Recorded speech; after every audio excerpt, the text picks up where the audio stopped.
Standards Committee meeting. I will endeavour to be brevity in itself, given that my normal dulcet tones are being hampered by a chest infection. So hopefully you'll not hear me very much during the course of today.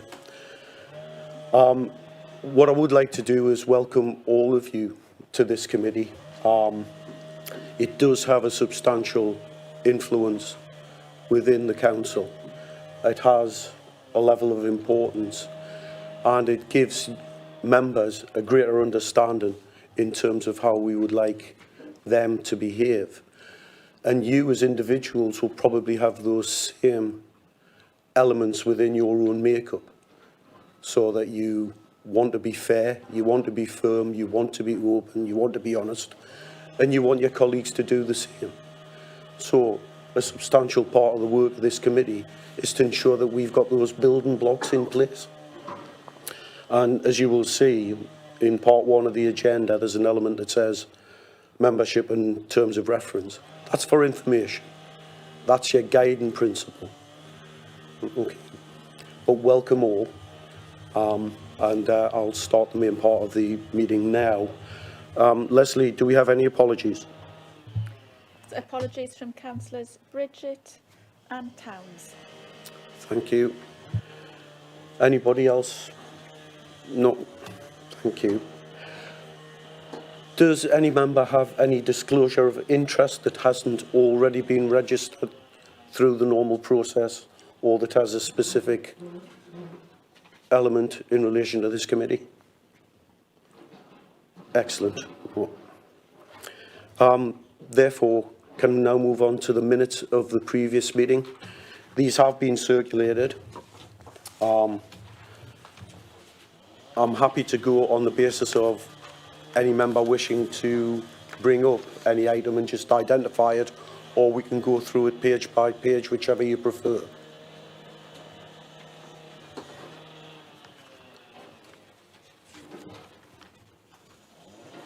Anybody want to? I was just going to, I think myself and Councillor.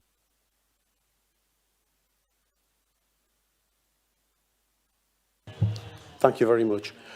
Sorry, I should have identified. Obviously, I'm quite new to this microphone system. Hopefully, you're all fully au fait with it, but anybody who isn't, make sure you press that button so we can hear what you're saying. Much appreciated. So those minutes have been agreed and seconded and noted as a true record. Are there any matters arising that members have picked up upon, or any of the officers wish to highlight? Just for the accuracy, Chair. That's all we need to decide. Thank you, members. Chair. Oh. That's all right. I mean, obviously being new to the committee, I wasn't here the last time. There's a comment on page 3 of the minutes, which is mentioning the large number of outstanding cases in the report should be submitted to Standards Committee. Explain the increased level of complaints. I mean, is that on its way, or? I think that Neil will probably be bringing that up in the item that we have on the agenda that relates to the... Fantastic. Thank you very much. To that area of business. Thank you. If we're happy with the accuracy, we can then move on to the first main item, which is the appointment of parish and town council representatives on the Standards Committee. Neil, would you like to take that up, please? Yes, thank you, Chair. I think to begin the report, I would just refer members to the terms of reference, the membership in terms of reference. It's item number 1 on the agenda. Members will see that included in the membership are 3 non-voting parish or town council members. And the purpose of this report is to well, address the issue that we, as of yet, don't have any parish or town council members. Of course, one of the report mentions the previous town council members. We have one still with us, but not as a town councillor. So it's really to just agree a way forward and to inform members of what has been, what the efforts have been to appoint and get some town parish members onto the committee. NELC have been approached, and an advert did go out, an expression of interest to all parish councillors, and I can inform members that there has been interest. Obviously, I can't go into detail at the moment on who and how many have applied for the position, but there are a suitable number of interested candidates, and really the next step is to appoint a panel to interview these members. And if I could refer members to the second recommendation, in effect what that is saying is for nominations to be put forward today to formulate a panel, so that hopefully by January, full council, the new members to the committee can be appointed. The interview panel traditionally has been the chair of the committee, or in their absence, the vice chair, and 2 members of the committee. The previous panel, the 2 members had parish council experience. They were also parish councillors as well. There's no absolute necessity for that, but that is something that members may wish to consider. So, Chair, there's not really too much to the report other than that. The main purpose is to try and get a panel, to get nominations to a panel today, and move the matter forward, and hopefully update members on progress at the next committee. Thanks, Neil. Before that, Councillor Wallace, you had a question. Yeah, thanks, Chair. I would just like to inform the committee that the 3 previous parish councillors, one's made no indication, one is retired, and the other one's sitting speaking to you now, has become a county councillor. I'm very pleased he's still beyond standards. I did take the opportunity to share this with Stephen Rickard, the Chief Officer of NALC and Northumberland Association of Local Councils, as Chairman of NALC, of which I am. And we contacted a few persons who we knew would have an interest, people who perhaps have been unsuccessful in the past with interviews.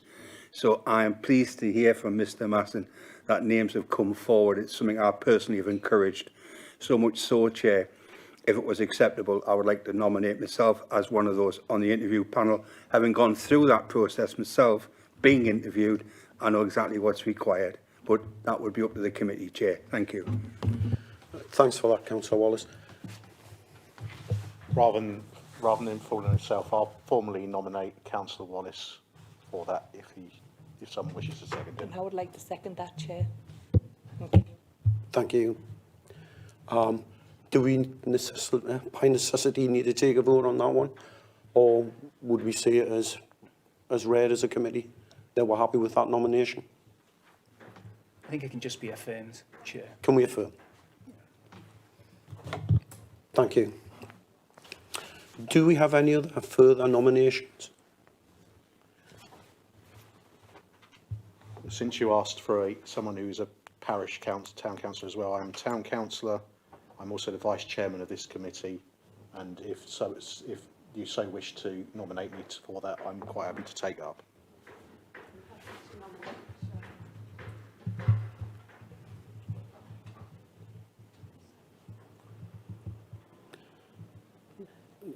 So that's taken up a role within this committee as a parish councillor rather than a county councillor? No. You misunderstand me. Sorry. I think you were suggesting that this interview panel having town council experience was not a necessity but would be desirable. And with that in mind, and with me being the vice chair of this committee, I'm going to ask that I was put forward. My apologies for my misunderstanding. And I'd like to nominate Councillor Flux. Again, can I see that as an affirmation?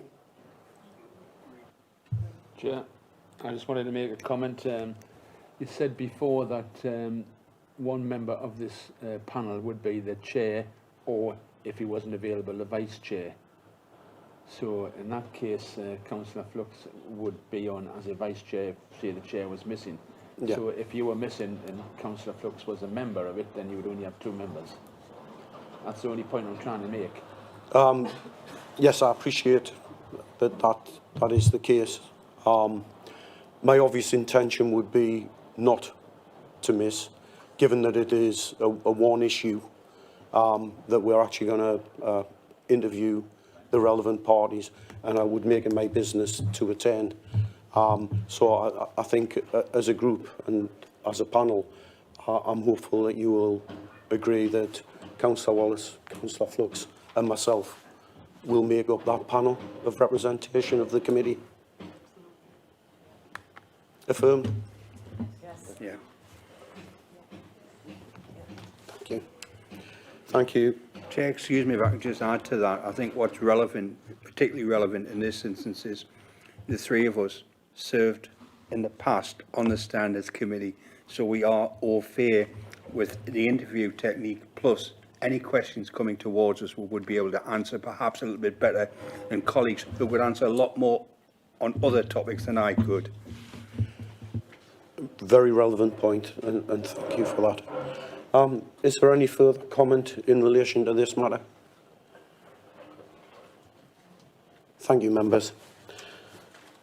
If we could move on to the update in relation to the Model Code of Conduct, please, Neil. Yes, Chair, thank you. This is a matter that has been to this committee on a few occasions in the past, but we're very conscious that we had new committee members. It's a new committee, meeting for the first time really today, and well, I'll explain as we go on where we've got to and where we see matters progressing to. By way of background, the Committee for Standards of Public Life, their Ethical Standards Report, suggested a number of changes, and that councils were invited to consider and adopt a new model code of conduct as a result of their report. The Localism Act 2011 states that councils must adopt a model code of conduct, and a model has been produced by the LGA. At present, the government has not responded to the report of the Committee for Standards of Public Life, but though this is anticipated. And I think it's fair to say at the last committee, officers' advice was that we shouldn't really progress the matter until the government had provided its response, as it seemed, well, I think it hoped rather than seemed to be imminent. I think we've reconsidered that advice since the last committee. We've really no idea when that response could come through. And just to give members an idea of what sort of things it could be addressing, probably the headline grabbing consideration that is under review is the lack of sanctions in the current system, and that is something that we are all expecting the government to comment upon. So we're seeing that was an important factor, and we maybe should be waiting for the results of their views on the matter. However, that can be deliberated on in the future, and I think it's important, given what's in the new model codes of conduct, that we try and progress matters and seek to adopt or not a new model code of conduct in whatever form. Right, excuse me, Chair. I think at the last committee, members were asking for a regional approach, and officers have looked into this, and I think it's fair to say that a regional approach isn't quite possible, because all of the local councils have all taken their own views on the matter. I mean, Helen Lancaster has been looking into this. So the task before members today and moving on really is again to consider the new model code of conduct, provide officers with any further comments on matters that they see as omissions or any other just general comments. so that they can be incorporated in a well, a new draft, really. I propose to go away and redraft whatever councillors wish to, how they wish to progress. It's officers' view that, I mean, well, my own and Helen's personal view, there's a lot of good in the new model code of conduct. It certainly puts a lot of flesh on the bones from what our own current code of conduct has within it, and particularly in terms of the descriptions and narrative around things like respect and bullying. It makes it a lot easier to understand what would be a breach of those principles. A notable omission is, I think, which we discussed last time, was social media. It is referred to, but I think officers would be minded to, on the next occasion, bring a drafted paragraph through in a revised model code of conduct, if that's what members wish. Other than that, Chair, the report is really here for members to discuss and provide guidance on a way forward and how they wish to proceed. Thanks, Neil. I'll put that to the floor, members. We have a report of information rather than specific decision making. But obviously, Neil will be happy to take questions in relation to it or any comments in relation to it. Do you have any further determination you need, Neil? Sorry, Chair, was that further information? Yeah, or any further determination in relation to the report other than its acceptance? No, Chair. We did consider whether to bring a report on this matter, as it's not too dissimilar to what we've discussed previously. However, with it being a new committee, we thought it was best to, appraise the new members of it and give new members a chance to comment on it, and just provide further guidance. Does any members have any questions they'd like to put to Neil? I do have a couple, if you don't mind. Have we been given an indication as to how long it's likely to be before there is a government response? Tempted to mention lengths of string, Chair. We had The simple answer is no. The simple answer is no. I did raise it with Bethan Evans, who came to provide member training recently, and she didn't know. It was just a simple "I don't know" answer. And the other question that I had in relation to the social media element of it, which we all have a fairly substantial concern, is there any organisation that's produced a best practice document that we're aware of? I'm not aware, Chair, though I have to say, I think I've got probably in my own mind an idea how it would look. Not necessarily a new document as such, just a paragraph incorporated into the model code of conduct. I think with a bit of research that there will be policies out there, and I think we're not going to be starting from scratch. I mean, if it's helpful, members, if they feel that they wish to, could voice their concerns on social media. We did this at the training, and certainly a lot of probably obvious points on the problems that social media creates. It has its benefits, but with that brings added problems. And it is correct that unfortunately members do fall foul really of on occasions of the use of social media, and it does create problems. So, I mean, if any members wish to speak on those problems, it might give more of an idea of what to include in the report. But certainly, I'm happy for members to feed in outside of this committee as well. Any communication is good.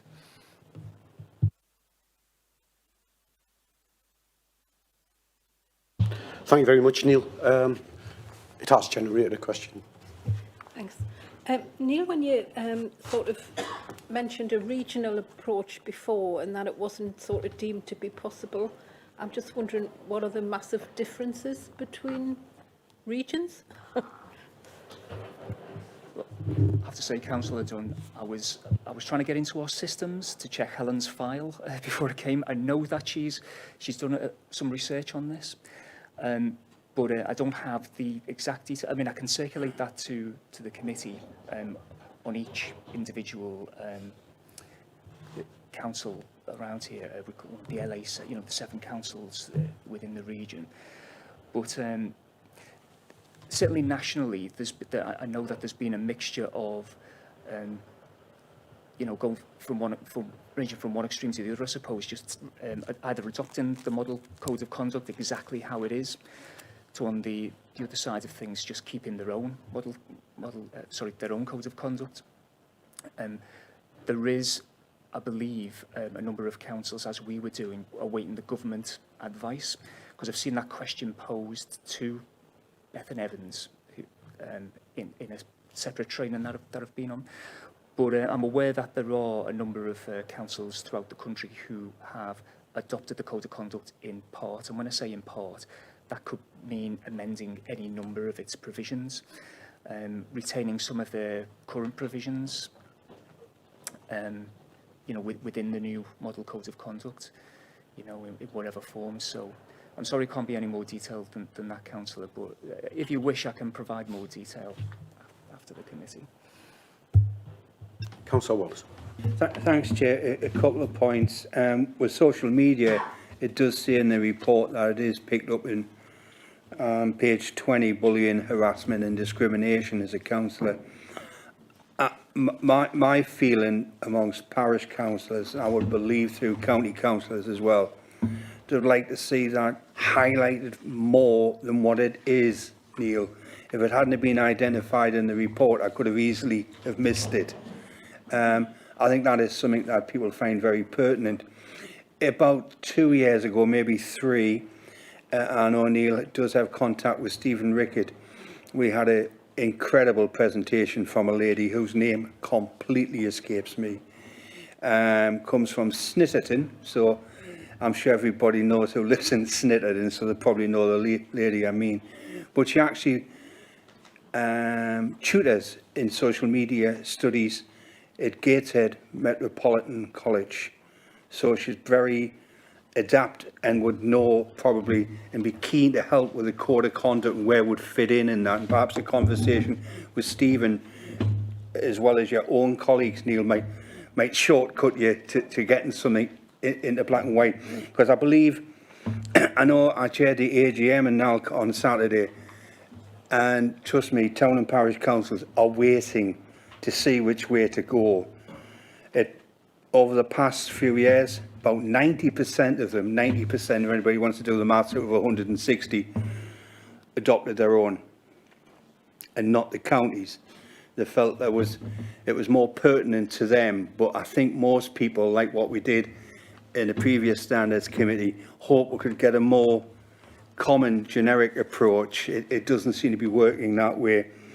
And one thing I would add to those members who didn't have the opportunity for that Bevan Evans training, and it was really good. It was really good. She made a very important point. One of the things Standards Committee dwelt on over the past 12 months, and I was not a supporter of it, I've got to be honest, but my eyes were opened by county councillors who've been here a long time, and they wanted to see sanctions done against members, not for any reason, but for something continual perhaps, things of a serious nature. And Bevan Evans made this point: political leaders can do that. It may not be in your code of conduct, but if a member has seriously transgressed, the leader of whatever political party can withdraw that person's position on the county council and therefore punish them by taking away their allowances. And that is something I want to share today to those who weren't at that meeting. And if they take it away to their own groups, it may be a message well worth hammering home, to be careful on social media, to be more respectful, to be more civil when we're attending meetings, not to be political, keep politics out the door when they come into a meeting, especially as you've always said in meetings like this, Chairman. and that's certainly said in planning and licensing that I attend, and to be more respectful of officers, of the position, and of members, because we're all doing this for the community, and we all, in every barrel you get a bad apple, don't you? But I haven't come across one in my short time here on the County Council, Chairman. So that's all I wanted to say, and that's, again, more than what I normally should have said. Thank you. Do we have any further comment? That's fine. Chair, Thanks, Neil. it's just a follow-on point, really, from Councillor Wallace's comments, because I did mention that to Bethan Evans. I did mention that particular point and whether that is something she could envisage being within the model code of conduct. I think the idea was that it's not necessarily something for the model code of conduct, but it is something that we should look to look to have that dialogue between monitoring officers and the group leaders. So certainly, you know, that's a way forward on that. And if I could just start, Councillor. Just to bring up a point, of course, not all councillors have a group leader. That is indeed true, and that is where this standards committee will come to the fore. We will have that role as well in terms of guidance for those who are perhaps independent of a particular political leadership. The other thing that I would suggest is that, as I said at the beginning of the meeting, you know, we are the gatekeepers. We are the gatekeepers of the standards of this council. It's incumbent upon us to create, as Neil says, a dialogue with the respective party leaderships so that we can actually bring to their attention, perhaps even in an informal manner, the way in which they can perhaps look after their own members before things start spiralling out of control. Nobody, certainly nobody around this table sitting at these seats, wants to try and stop somebody from doing their job. And everybody who sits here, all the members who sit here, are sitting here because they love their communities. And their communities have vested their trust in them. And we cannot allow that trust to be damaged in any way, shape or form. So it's incumbent upon us as a committee to use whatever means, whether it's part and parcel of a formal document or whether or not it's by the auspices of myself, the Vice Chair, the monitoring officers, to actually work with, not try and tell, because you can't, but work with the political leaderships to ensure that everybody tries to uphold the standards that all of you have come into this business to do. And I think that's something we need to look at as a committee, how we actually engage better with the actual political groups. Thank you. Any further comment? If that's the case, Neil, if we could move on to the Code of Conduct complaints and the progress report. Certainly, Chair. Bearing in mind Councillor Sesford's comment at the beginning of the meeting. Yes, Chair. I think just on a comment on the previous report, Chair, just so members know, my intention is to bring, hopefully by the next Standards Committee, an actual draft, and within that will be highlighted any amendments that officers think pertinent, or, you know, actually highlighting to members, you know, matters which they'll need to consider. So there'll be a bit more substance. Okay, Chair. Well, Chair, this is the usual report that we bring to Standards Committee, just with the table of complaints. The way we do it is to show the years where there are still open complaints, so that there is complaints there from 2020 and complaints from 2021. Once we get to the stage of, you know, all of the complaints from 2020 are resolved, then that year won't be brought to members. We just concentrate on the years with open open complaints. So, Chair, really the report is just to present those to members and to give members an idea of numbers, and obviously we can't give any detail here, just a rough idea of the stage that they are at, and how many have been instigated in the past 2 years, and how many are open and how many are closed. So it's fair to say, Chair, over the past 2 years there is quite a significant volume. There has been you know, a decent increase from previous years. I don't have the statistics from previous years, but I know the last 2 years have seen quite a sharp upturn in numbers. But other than that, Chair, there's not really much more I can say on them, unless members have any questions. But of course, not questions about individual matters or any detail.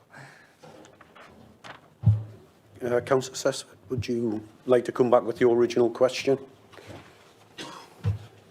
Just to see if we can enlighten further. The original question was just as to regard a report coming to us, because obviously I didn't see any of this, but if I have a look at this now, you're saying, you've got to remember, I haven't been on the Standards Committee, so therefore this may be pretty obvious to some and not obvious to me. But a lot of these things, it says no further action, no further action, no further action. Now, some of these have been brought, if I read this right, by the public, and some have been brought about by town and parish councillors. When there's no further action against a particular member, say, is the case just finished there? I mean, or has the person who's been accused, they have a right? Or the person who's made an accusation, do they, what if it's a false accusation or a malicious accusation? I mean, this might be obvious to some, it's not obvious to me from this report. Sorry, a new set of eyes is always useful. Yeah. So I'm basically just a little bit more meat on this for somebody who hasn't been through this process before. So if, say, somebody maliciously accused somebody, would there be action taken?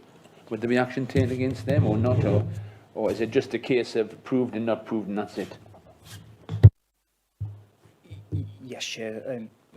Obviously quite a lot to Councillor Sesford's question, but if we can just start with the detail within the report, it is something that that myself and Helen consider. You know, we consider, is that enough information? But balanced against is there enough information, is being careful not to give too much information so that individuals can be identified.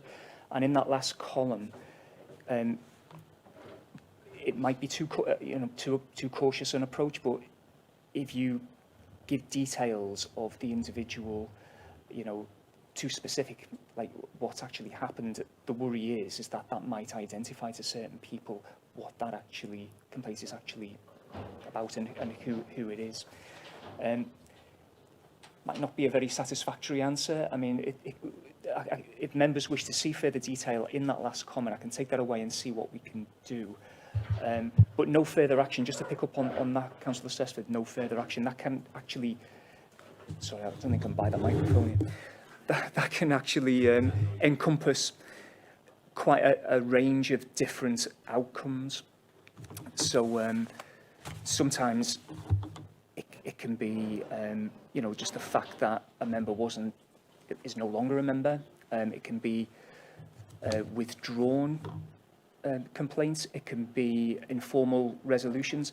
A lot of complaints are resolved by informal resolution. So that would be whereby it can either be at the start, you know, we do an initial assessment about whether there's basically a case to answer. And if it looks like there may be a case to answer, at that point, if that's conveyed to the subject of the complaint, then it might be that, you know, there is some scope to resolve the matter informally between the complainant and the subject of the complaint. It might be that it goes further into an investigation, and the investigation actually comes back with a finding of a breach. Well, even at that stage, it could be that the matter can still be informally resolved. You know, it might not be serious enough to take it to the Standards Committee. So all of those do get encapsulated in no further action, and that's basically just saying that there's been a resolution and it's not had to come through for a formal hearing. I mean, I fully agree that everything should be investigated, so that in itself is not a problem. And then, of course, it could turn out to be something minor, which are misunderstanding, so that's no further action. But it just, the nature, there seems to be an awful lot of complaints here, so is it more than normal? And if so, I've just got this thing about malicious allegations against people, and well, that's about it really. I mean, I understand what I'm talking about. Well, if there were a malicious allegation, the obvious point with that is that proving it is can be a problem. You know, actually, because maliciousness is a mental state. It's intention. You know that. So it's. But if there were allegations along those lines, then that might result in well, if it's come from another member, that might be a code of conduct matter. Do we have like or tit for tat allegations? Well, the procedure specifically says that if it's tit for tat allegations, then that might be cause for not taking the matter any further. There are a number of considerations right at the start, and not everything is investigated. Sometimes, you know, the complaints are received and it's obvious straight away, or there has been a misunderstanding about what the complaint system, code of conduct complaint system, is actually there for. So some matters could be rejected out of hand. Some resolved very quickly initially. Some might need a lot more investigation, shall we say, before matters are resolved. But yeah, it's quite difficult to comment on maliciousness. It's not. It's well. Okay. Councillor Stewart. Thank you, Chair. Neil, before your time, there was a lot of complaints coming through, and a lot of them were tit for tat, very minor complaints, which I brought the attention of the monitoring officer. Have we got a robust system now? Because it doesn't really help if there is tit for tat going on all the time. Boost your figures there. We've got a triage system in place, so somebody in your position could say, basically, this isn't worth progressing to any level at all. Being fair to everybody, of course, but then again, to get feedback. Some have dragged on for many years. Well, the point is taken, Councillor. Yes, the triage system, two members of it are sitting before you today. I think we have Karen Milner here, the independent person, and obviously the monitoring officer, or in my case, deputy monitoring officer, at various points, depending on how a matter might progress. Certainly initially, an assessment is requested of the independent person, of Karen. So there are various stages, you know, where that process, that triage process, or a filtering process, which whatever terminology you wish to use, is implemented to see whether the matter should progress further. I mean, the first principle, respect, is probably the, you know, if we just pinpoint that one, it can seem relatively minor, it can seem like tit for tat, but, you know, mindful of comments that the councillors have made, sometimes at full council, about, you know, matters such as this, about treating, you know, with respect and making reference to code of conduct complaints. Really, the whole system starts with respect. This is something that myself and Karen have spoken about. And although it might seem tit for tat, if we believe that there's an issue about fundamental respect there, that needs addressing, you know, that might influence our decision on whether to take it further or not. And of course, there are always two sides to the story. There's the complaint, and, you know, sometimes we're able to move things on and resolve a matter, you know, without even reference to the subject of the complaint.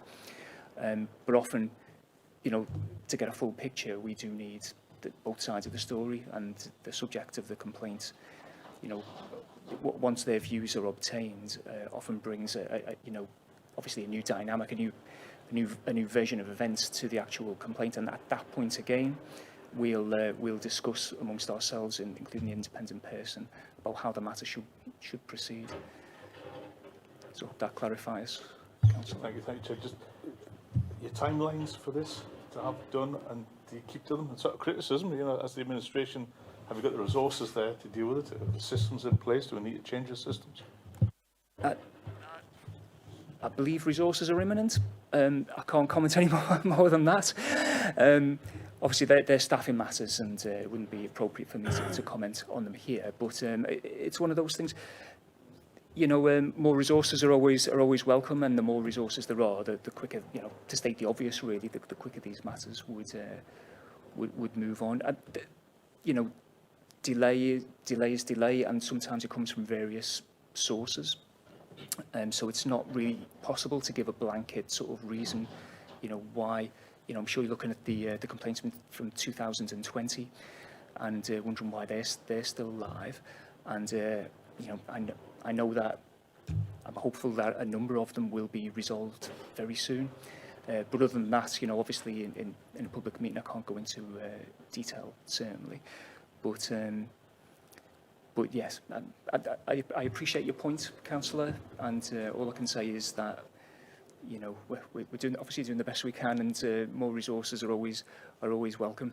Do you have any further follow-up? Councillor Flux. Yeah, Councillor Stewart's just asked the question I was going to ask about time frame, because I think that's very important, because I'm looking at this and there are 21 open cases at the moment. That's an awful lot of work, even if it took an hour time, that's still a lot of work, let alone anything else. I also know, just looking at it from 2020, that there was, in the first 6 months of 2020, there was 1 complaint, and in the second 6 months in 2020, there were 26 complaints. So I appreciate it clearly. I don't know what was there in 2019, but it's clearly a bumpy road in that term. But my concern really is on stuff that's been there nearly a year now, because I know myself, if I was a councillor and I had something sitting over my head for a year while I'm a councillor, whether I'm in breach of anything or not, that would probably affect my ability to be a councillor and to effectively do my job, because it'd be something that you'd worry about. So anything we can do to expedite getting through this, I'd very much welcome. And anything we can do to make the process, I know you can't do this, that complaints are more evenly spread, or what have we, but they come when they come, don't they? Would be useful. But I appreciate we've got this work to get through, and as far as I'm concerned, the quicker it can be resolved, the better, and then we can perhaps get back to a more regular period of complaints rather than something that appears to be irregular. Thank you. I think we accept that comment, Councillor, and it is well made and it is well taken. Neil, do you want to add further? Only to say that Councillor Flux's comments are noted.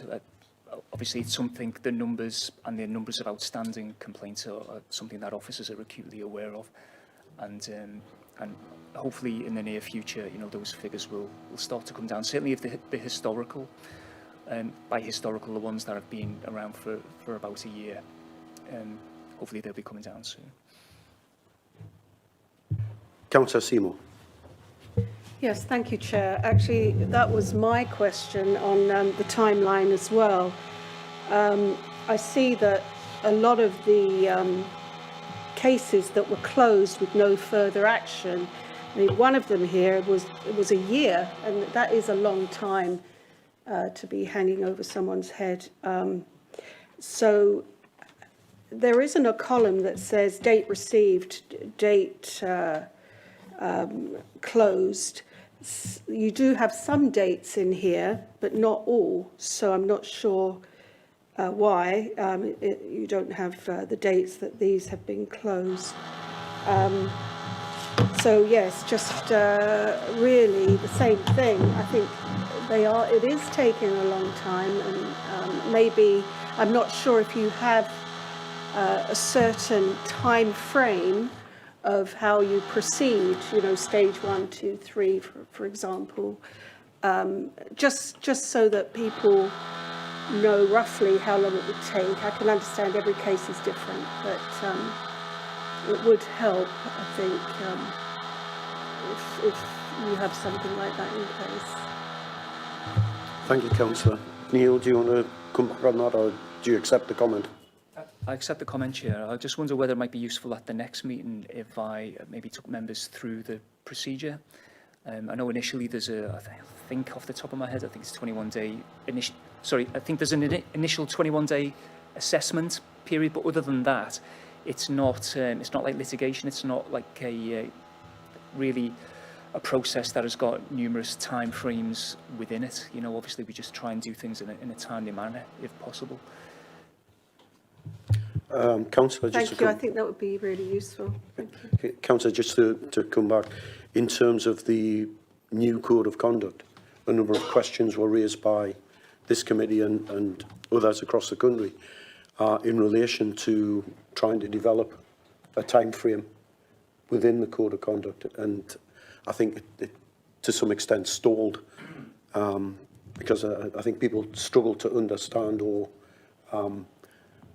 be able to come up with what would be a reasonable timescale for various elements, particularly when you engage in a bigger formal investigation and you've got issues of ill health, you have issues of people who don't come forward and give you the information you need in a timely fashion.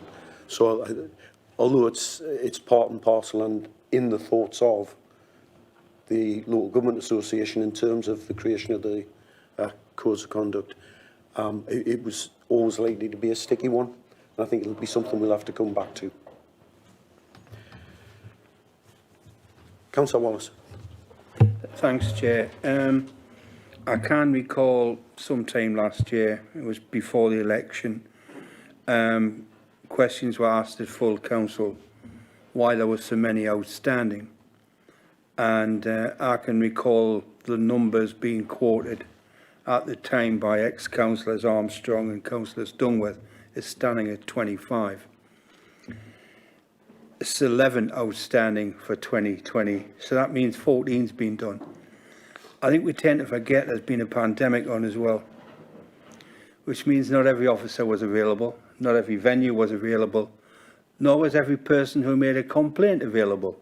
So let's give it just a little bit of help there. The other things was quite interesting what ex-councillors Armstrong and ex-councillor Dungworth said when members today raised the number that's been brought forward since in the last 12 months. They both said, don't forget there's an election on. And I laughed when they said it, didn't think it would mean anything. But I just wonder, because the content of the complaints isn't on here, but how many were actually, as Councillor Assessor said, vexatious because there was actually an election on. Could be actually used as flippant. That's by and by, Chair. What I would like to see in this report, if it's possible, but I've seen it before, out of 21, it clearly tells you 9 are town and parish councils, but it doesn't tell you what the other 12 are. That's a little bit unfair on town and parish councils. It's singling them out and not identifying the others. For example, were them town and councillors also county councillors? That used to be on this form if they were both. With 1,100 plus parish councillors, I don't have a problem with you putting on it's a parish councillor, because I have to guess which one it would be. Likewise, if the complaint was a parish councillor about a clerk, for example,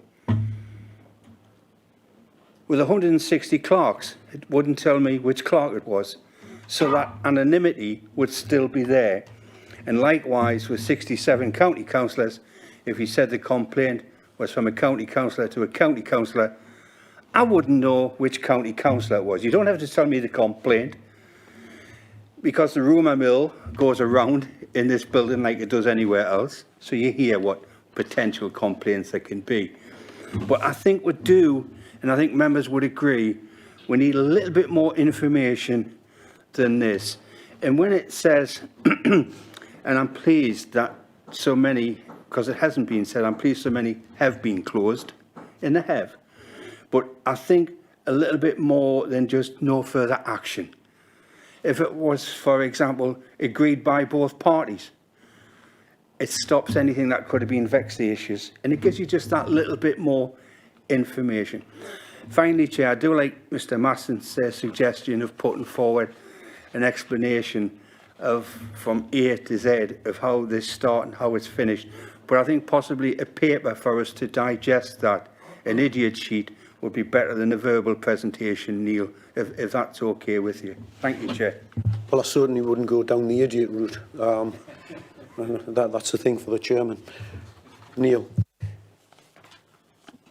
Yes, Chair, I've taken on board those comments, so I'd like to thank members for that. And just the point on the town parish, that column there, the fourth one along, town parish councillor.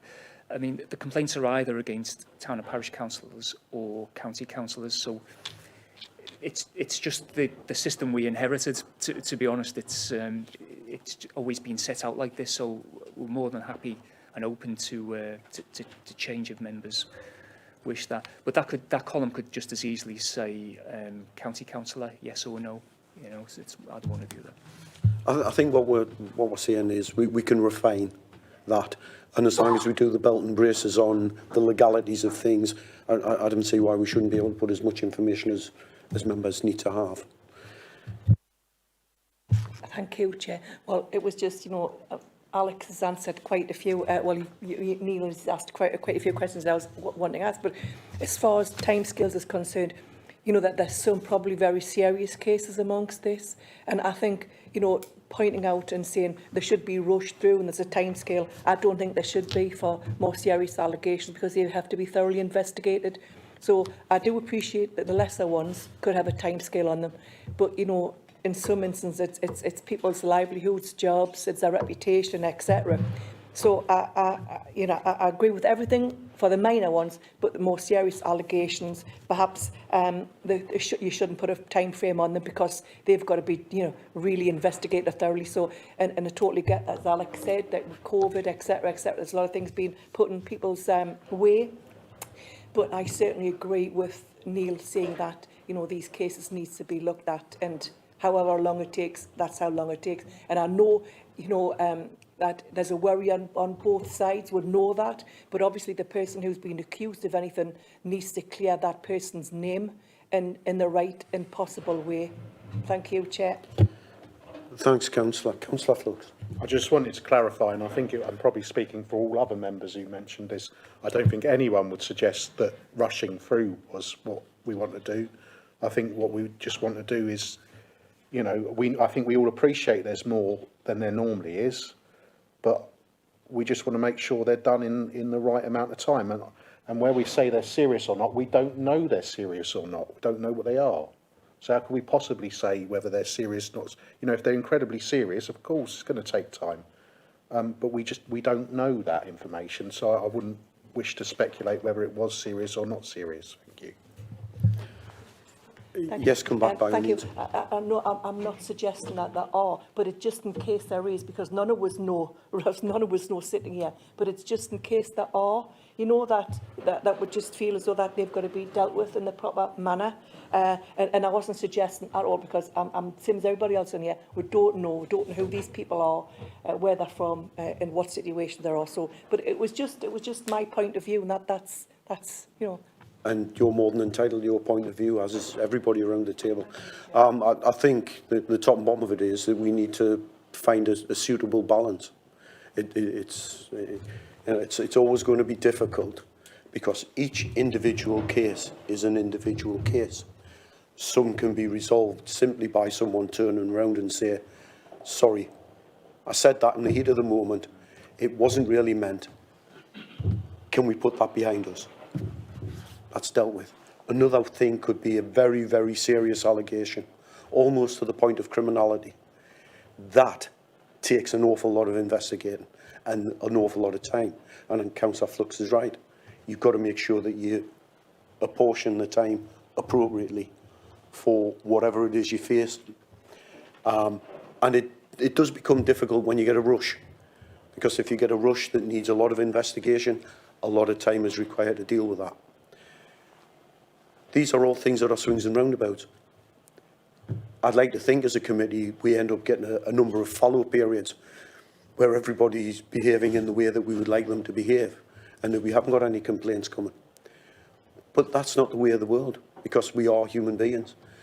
Everybody who comes to Northumberland County Council comes to Northumberland County Council because they have something they need to say. What we've got to ensure is that the way that you go about it is the right way. As I say, sometimes we can deal with things quickly, sometimes they may take a bit longer. I think both Councillor Flux and yourself are correct. But because you're both correct, what we actually need is the bit in the middle. We need the balance. Sorry, were you? Sorry. Anything further, Neil? Sorry, Councillor. Sorry, naive, possibly just new on this committee. These go back to 2020. Are there some old piles hidden away somewhere as well? Are you still investigating, which is taking time for your staff to get through them? And No, Chair. The reason we've brought 2021 and 2020 is that they are the 2 years with open cases in them. So 2019, 18, 17 have got no open cases. That's why they're not presented before you here. like a happy ending, thank you. An uncomplicated ending you'd like, really. Unless there's anything further, members, in relation to that item, I'll close it off. Thank you for your contributions. Thank you, Neil. That leaves us with any urgent business, if any that's been presented. No member has approached me or any of the staff in relation to presenting an element of urgent business. There is an element that I think I need to make. Oh, sorry, Councillor. Yeah, I've just thought of a question. Why not? Basically, it's just a query. I'm on other committees, obviously, and on one of those particular committees, which has a similar remit to this, when it talks about being quorate, the minimum quorate of 4 here, I notice, and it says, because of the nature of this, there should be at least 2 from, say, the opposition party, but there's not here. So can I just clarify that 4 could be all from one end of the political scale or all from the other end? Because another or similar one to this, it isn't like that. You have to have a minimum of say 2 opposition or whatever. I'm just checking on that, that's all. We actually had an incident with that, as Neil will probably remember, just not long ago. I do, Chair. Yeah, the audit committee's got a different, its own particular rules about quorum. Here we don't have that. It's just a straight. Sorry, here we don't have that. I know what the audit committee has got. You have to have 2 members of the opposition, but here we don't have that, and that's what's been decided by full council. So, yeah. Sorry. The only other item I would bring to your attention, and it is for debate, hopefully a minimal debate, in January, is that the council, in full council, and this committee, by agreement, advised that the role of the chair is reviewed after a 2-year period. So you have that opportunity to do 2 things. One, you can actually rid yourself of the post, if you wish, and you can rid yourself of the chairman, if you wish. I'd like to think that you would want to keep both. Legally, as long as you have an independent element to the way in which you do things, you're more than welcome to have an elected member as chair of this. I think sensibly, in the past, you've determined that you want an independent chair of the committee, as well as your independent person, and I would advocate still for that. The argument as to whether or not you've got the right chair is a different one entirely, and subject to further thought. But it's something to bear in mind, because that review should take place in January, and it would be beholden upon yourselves as members to determine how you would like to move that forward. think, Neil, I don't know if you want to add anything further to that. I don't think we can, Chair. No, that's fair enough. Councillor. Chair, can I ask, just so members are clear, I mean, first of all, I think Councillor Sesford raised a point there, and I'm aware because I'm a member of that audit committee as well. By having an independent chair, it sort of eradicates the necessity to have that quorum, as you described, of two political parties, because standards is about independence. It's about being civil, it's about being respectful, not politics. But can I ask, because I can't remember, I know the independent person had to go out to advertisement. Does the chairman have to be advertised as well? Can I answer that, Neil? I think the best place to answer that, Chair. If you determine that you're happy with my presence and the presence of an independent chair, in 2 years' time, after January, yes, you will. You will have to advertise. I will not be able to be re-employed in that post for a period of at least 4 years. So it couldn't just continue to roll on. So just to absolutely clarify, you're not looking for a nomination now, you're forewarning us in January, something will have to, it'll be on the agenda. Yeah, I mean, you don't want to go down the lines of sort of like just a foregone conclusion. This committee determined that it would review the position of the chair after a 2-year period. After a 4-year period, the chair has to stand down, and a new chair is required after 4 years. Councillor Flux. I was just going to say, I think you clarified it, but essentially we'll have, and we'd have this option no matter what. You know, we've got a choice of keeping an independent chairman and then keeping yourself, or going out for advertisement, or not having an independent chairman and putting a councillor as the chair. That's basically it, isn't it? Yes, In a nutshell. you have that right within the law. Yeah, and that would come up every 2 years regardless.